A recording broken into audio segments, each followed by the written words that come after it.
weather and environmental factors. Combining these approaches will lead to guidelines that can be included in the International Mine Action Standards.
Many animals have an excellent nose, but only a few are likely to be available for mine or explosives detection.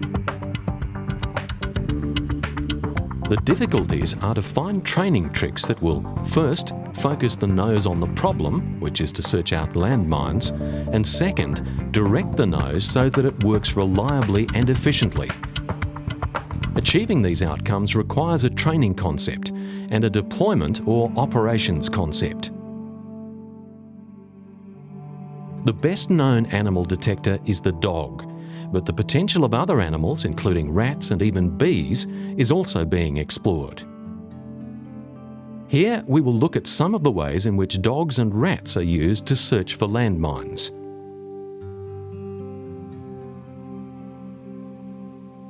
There are three issues underlying the general problem of the development and use of an animal system for mine detection. First is the question of the original training of your detector. Second is the question of using that detector using some operational concept.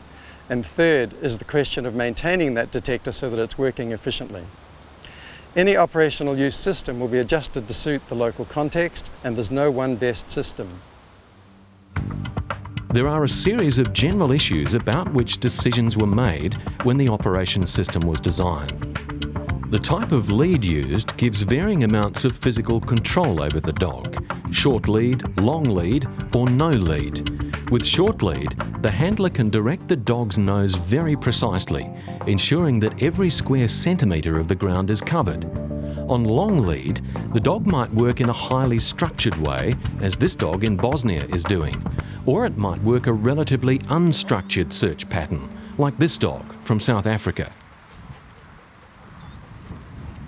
In all of these examples, the lead is used to direct the dog, but it is the dog who must make decisions about what is in the ground. The lead is not there to help the dog decide if a mine is present. The second issue is the use of visual cues, which include lines, markings, pegs and stakes laid out in the minefield. The dog may be trained to use them, like this short lead dog following a visual line in Cambodia. Or they might be there strictly to help the handler, as with these stakes used in Bosnia, to ensure that the long lead dog stays on the search line. Another issue is the reward system. Mine detection dogs are commonly trained using the concept of a game, where the dog wins the game by being given a ball when it finds a mine. The game concept is not always applied, and some dogs work better for food or attention, although some training organisations reject such dogs. Something else to consider is what the dog will be trained to detect. In general, that will be the sorts of targets they are likely to encounter when deployed. Targets include mines, pieces of mines, and explosives. An alternative approach is to train very high sensitivity for something that's always present in mines and unexploded ordnance, such as TNT, on the assumption that it will always be present. Lastly, there's the question of whether dogs should be the primary or even the only search tool used before land is declared safe. policy on this issue varies between countries.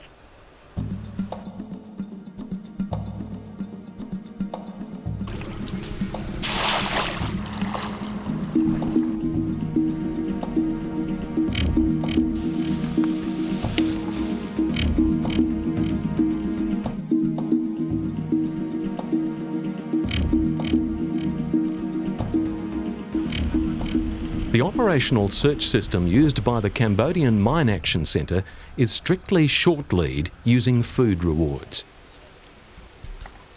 A team consists of 2 dogs and handlers and 2 manual deminers who have 3 roles: clearing vegetation on the search line, adjusting the search line and doing manual mine clearance. Dogs are mostly used as a primary search tool, with land being declared safe after 2 dogs have searched it. Vegetation is fast growing in Cambodia and must be cleared before demining work can begin. A machine can help speed up the process. Once the vegetation is cleared, the dogs start work. The dogs work in pairs. The first dog leaves the safe zone and follows a triangular path, walking to one end of the 10-metre search lane. Makes a slow search along the lane and then returns to the start point. The second dog follows the same pattern and searches the same lane. The team works a cycle that takes between 2 and 5 minutes, depending on how much vegetation there is to clear. Once both dogs have completed the cycle, if nothing is found, the lane is declared clear. The support crew of 2 manual deminers then step forward to move the reference line a distance of 40 centimetres. They clear any vegetation blocking the new lane and the cycle begins again.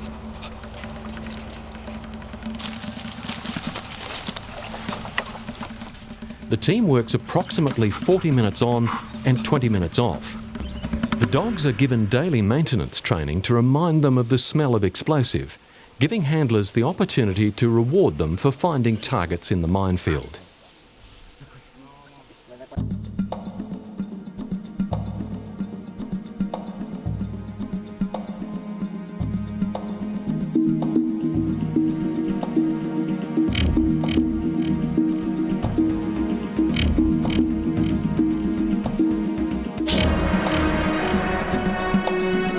The operational system used by the Afghanistan Mine Dog Centre is a long lead system using the game and ball reward concept. As in Cambodia, dogs are usually the primary search tool.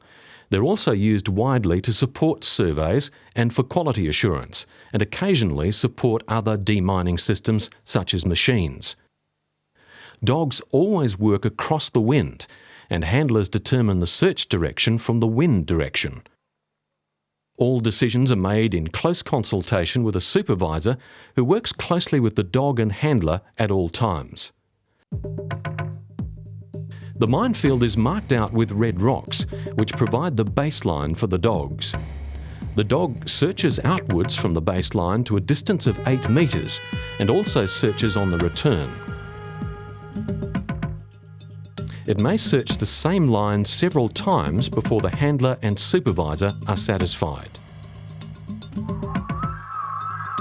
The separation between search lines is between 1 and 1.5 metres, which the handler measures very simply by pacing.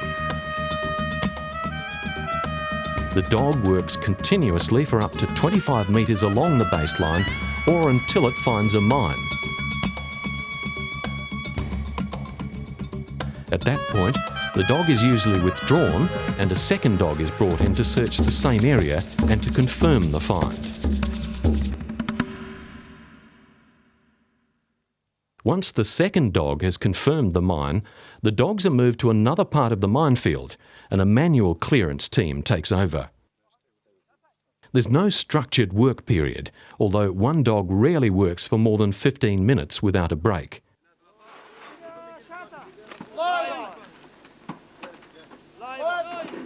Dogs are given discipline training and reminder training for the odour of mines in a test minefield every morning and afternoon.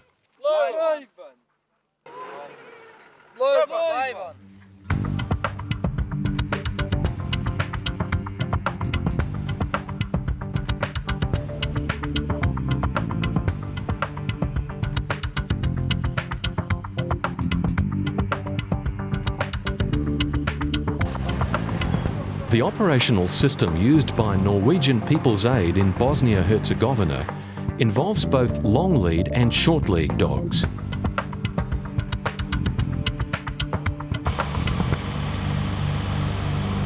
All land searched by dogs in Bosnia must previously have been cleared by a machine. Areas of the minefield that the machine cannot access are searched by manual deminers and not by dogs. The minefield is laid out in boxes, 25 metres by 10 metres, using yellow flagging tape. Actually, the manually clearing the paths which are defining the area into the boxes.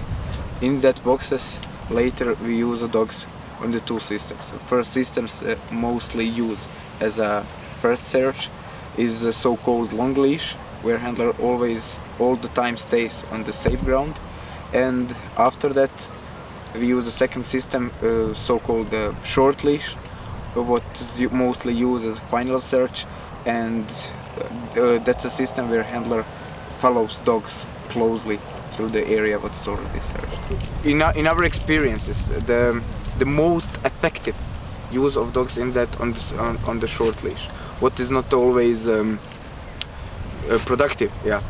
In other hand, we had this long leash system where dog is searching the area much faster than on short leash. That's a very good way to satisfy this standard, maintain always the high quality, and in the same way, yeah, it's productive.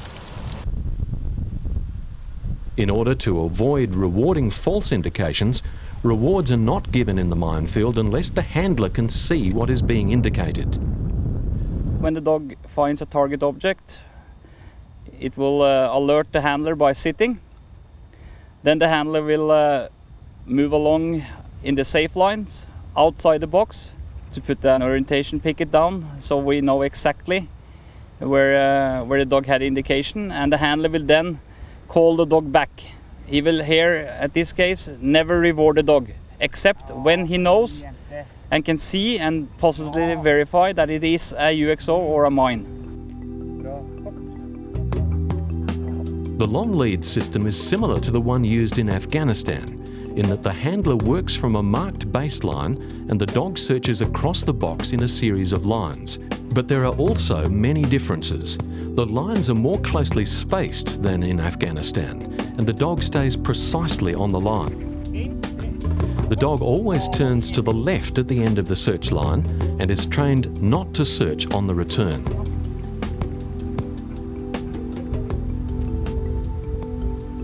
While searching, it is trained to move very slowly and keep its nose close to the ground. Pegs are placed on the opposite side of the box at approximately half a metre intervals to provide a visual reference for the handler. The second search is by a short lead dog. It follows the same general search pattern as for the long lead dogs, but follows a 10-metre visual line laid on the ground by the handler. The dog can search in either direction, but most are trained to search in one direction only, giving them a short break on the return.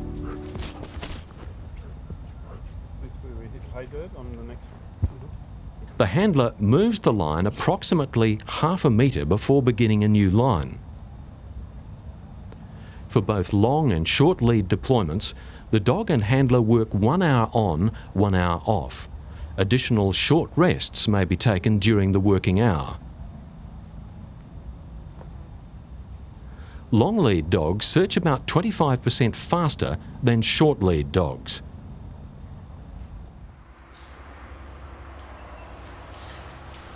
Both long and short lead dogs spend a morning on maintenance training at the beginning of each 10-day work cycle.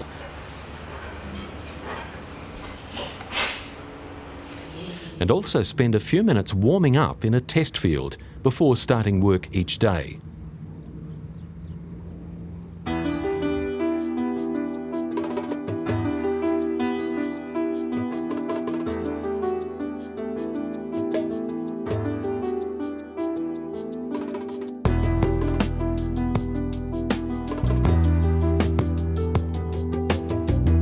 In South Africa, Meckham trains long lead dogs to work in a more loosely structured way than in the previous examples. Boxes are laid out in the minefield, much the same as was done by Norwegian People's Aid Bosnia. The handler works from the baseline, guiding the dog using a long lead. However, the dog roams in the box in a semi-structured way rather than by searching lines. The handler guides the dog around the box using the lead, and the dog searches continuously. It's up to the handler to decide when the entire box has been searched. Most dogs trained by Meckham are deployed to other places, such as Iraq.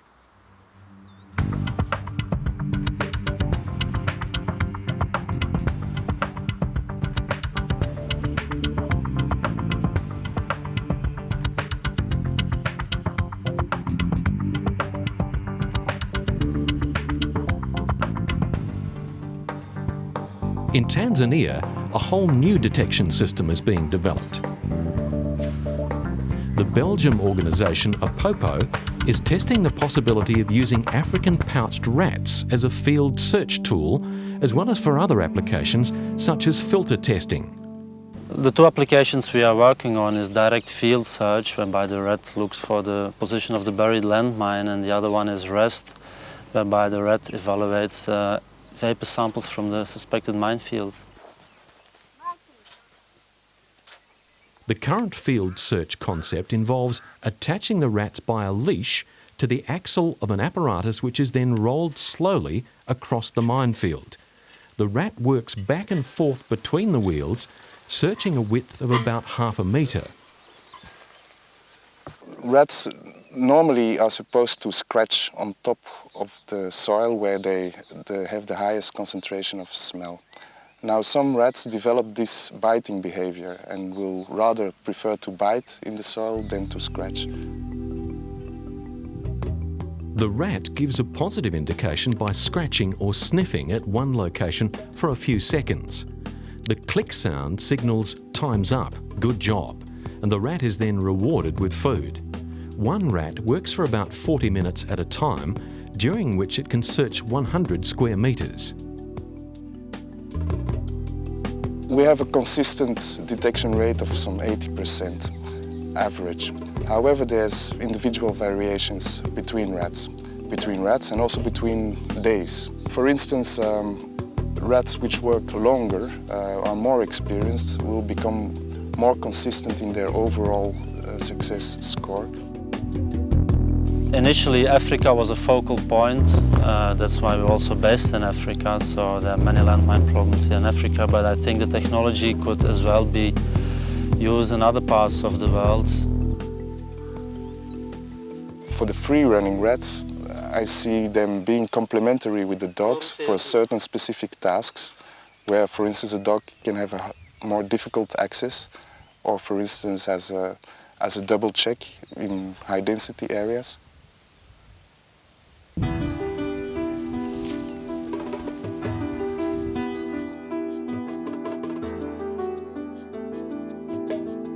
If you're going to produce an animal mine detector, you have to train it, work out how to use it, and then maintain it so that it keeps working effectively.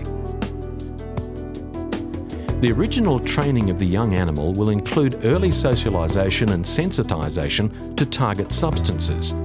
Then there's training for a particular searching concept by the animal, like the operational uses already described. Intensive practice of the proposed search pattern will also be required. Finally, there needs to be a system in place for maintaining that detector. A good dog can potentially work for up to 8 years in the field, and the maintenance training system needs to include procedures for monitoring and diagnosis of the dog's search skills to ensure that you can recognise if things are going wrong. We can separate behaviour of animals into two general types: instantaneous behaviours and continuous behaviours. Each requires a different training strategy, essentially a different system for rewarding the behaviour in order to maintain it. An example of an instantaneous behaviour is when an animal recognises a target substance and gives its indication signal. If the trainer is to reward the instantaneous event of recognition, then that precise moment must be identified and linked directly to the presentation of a reward.